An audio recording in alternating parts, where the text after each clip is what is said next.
Williams Jr. 2 wins. Now he faces McCordic.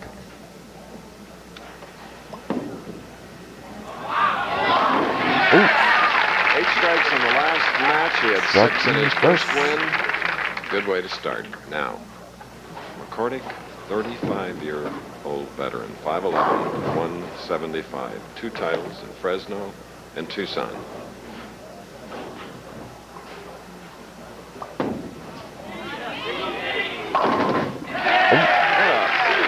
What a complete follow-through. Terrific shot, Chris. I haven't seen him throw the ball any better than this. That 4-step delivery with a slight delayed arm swing. Now watch him open his hand at the top of the swing. That's a little more wrist actually he's going to get out of that. That's more than I've ever seen him have. Drives through hard with a pivot step, a long slide, good wrist snap, that follow-through. That is the best I've seen Pete McCordic throw the ball ever.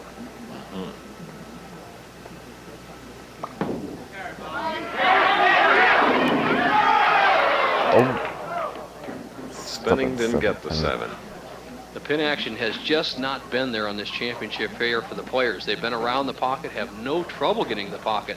It's just been the consistent carry that has been the slowdown of the scores. But excellent match game competition as 2 of bowling's experienced veterans going against each other in the semifinal. The winner meets Brian Voss. Striking a spare for Pete McCordic of Houston. Walter Ray, who started out in the number 4th seed, has won 2 of his 5 titles from that 4th position.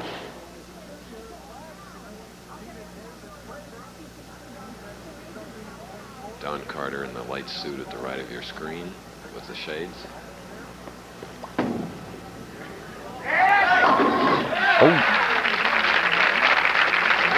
Opening with a double. Very confident double. Walter Ray Williams Jr. is picking up the pace walking around the approach. He picked up the pace on the strike ball. Nothing tentative about that. Walter's always been a free spirit out there, a wild stallion, as you may say. And when he starts aiming, he's not as good as he can be. Those last 2 shots were just free as you'd want them. Now he can open with 3 strikes in a row, 3rd frame.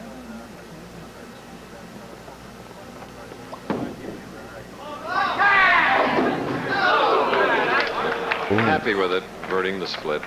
Even 4-7. A tentative Walter Ray Williams Jr. as the ball drifts high, almost leaves the 4, 7, and 10 pins. The 6 pushes out the 10 at the last moment. He avoids the split. But you know what he's doing is he's re-gripping the ball. As he brings it back to the top of his swing, he tries to aim it, and he loosens his grip and then re-squeezes, and that's when the shot becomes tentative. Let's watch for it.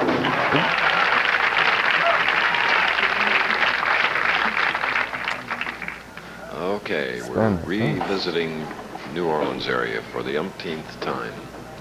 ABC does the Sugar Bowl here. Good Morning America has been here, and we've been here many, many times for professional bowling telecasts.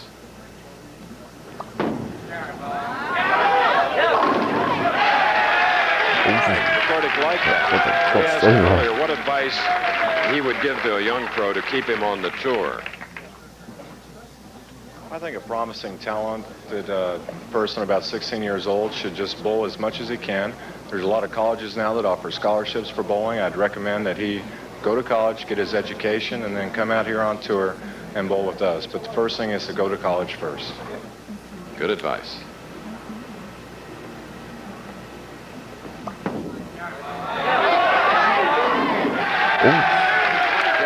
Double for Pete McCordic, and his fans are delighted. We're in our 3rd game of the afternoon from Don Carter's All-Star Lanes. Pete McCordic had a double up and was shooting in the 5th frame, trailing by 8. And while we were away, as we're running behind our time slot of 90 minutes, Walter Ray doubled. Solid 7 for Pete McCordic. Watch the 4-pin. The 2 will drive it straight back, and he gets a terrible break on an apparent good hit. Ends up with a spare. He only trails by 9.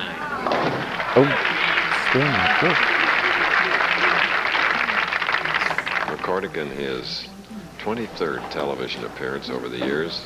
2nd this year, who's 4th at Quaker State, Forum Lanes in Grand Prairie. McCordic, who had an opportunity to take the lead with that third consecutive strike in the fifth frame, the solid 7. Let's see how he reacts. Bad breaks sometimes affect different players differently. See how he comes back. He's a man that went 15 years without a win before he broke through and winning a PBA title at last year's Fresno Open, right in the home area of this man, Walter Ray Williams, Jr.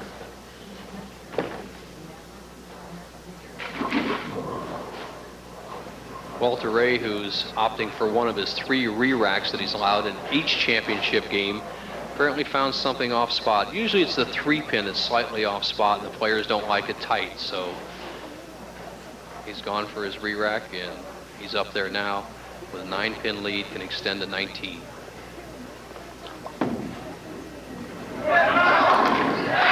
And if you just join us, I'll bring you up to date. In the first game, this man defeated Tony Westlake 207 to 194, then eliminated Parker Bone 222 to 191. Look at him, 3 in a row. Pretty sight for this pro. His best shot in the 6th frame. He just steamrolled all 10 pins into the pit. You see those eyes. Look at Walter's eyes. He's starting to tune in. He can take a 29-pin lead with another strike. All right. Walter Ray Williams with a 4-bagger and a 29-pin lead. More about Brian Voss.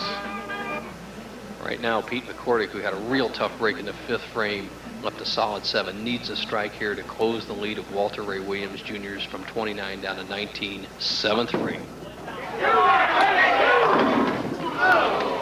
And a 4.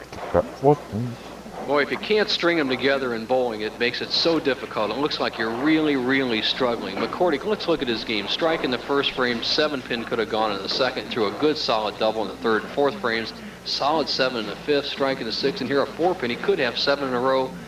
Not to be, has 3 spares interspersed between the 4 strikes, and he trails by 29 pins through 7 frames. It's the man that set a PBA record in 1987, winning 156,306 without a title. However, he did have a perfect 300 game and received a true value hardware check for 100. McCordic using a urethane ball. He has a little different grip than Walter Ray Williams Jr. He tucks his pinky finger around there for, just look at him, watch him tuck that pinky under there for a little better grip, and he uses the full grip. Nice shiny ball to hold the line.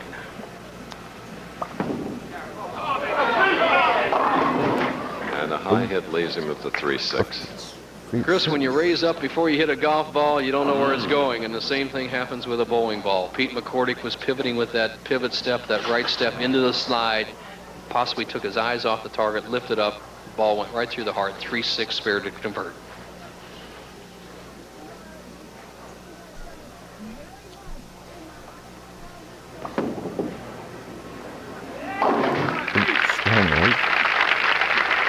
Continuing to mark consistency.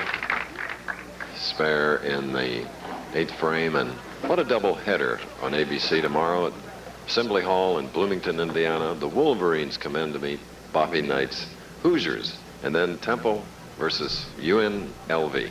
Temple and UNLV. Temple just lost to UNLV last year, 78-76. That should be a great one. And it's an 8-pin. Well, the solid taps have been the story today. Players with apparently they have great hits. The 1, 3, 5. Now watch the 5 pins. It goes straight back off the 8. A solid 8 hit. Could have closed the door. Not to be for Walter Ray. He's going at a 237 pace. He just needs to convert some spares. The best McCordic can do is 227. Walter Ray had a high game this week of 259, which of course was far off Nelson Burton's standard that he set with a perfect 300, the only one here. A decade between 300s. I don't want to wait that long again. Oh, come on. Now Walter Ray, 9th frame, needs 2 marks, spare or strike, in both frames, and he'll go on to meet Brian Voss. And should that happen, back-to-back weeks where Voss, a week ago, eliminated a great player named Pete Weber. So here here, there's a possibility of him having to face another great champion. Tournament leader's only won one time this year, though. McCordic must strike. If he doesn't strike here in the 9th, 10th, and 11th frames, he loses. That's just McCordic. Another 4-pin. The bane of a lot of bowlers' existence. That's for sure. When the pros can carry the high hit, they're awfully tough. And this has been the downfall of Pete McCordic today. An excellently bowled game, but the best he can shoot is .216. Walter Ray Williams Jr. in the driver's seat, doesn't even need a mark. Chris, and going back to the college game, I know you got Indiana out there, and I'll tell you what. Here's the way I look at that game. I think the best college talent is on Michigan's team. I think you're right. 5 players against the best college coach, and I think that's the fellow you have there in Indiana. What do you think? 100% right. Now give me an outcome. Indiana will win as they did at Ann Arbor in their first meeting this year. Come on. This is Bobby Knight's my friend.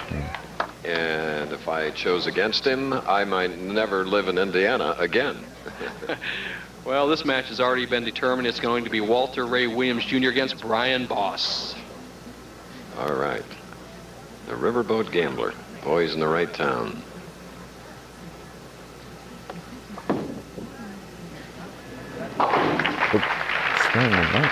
So, Walter Ray Williams has won his 3rd match, ready for the title game as the professional bowlers still continue after this message and a word from our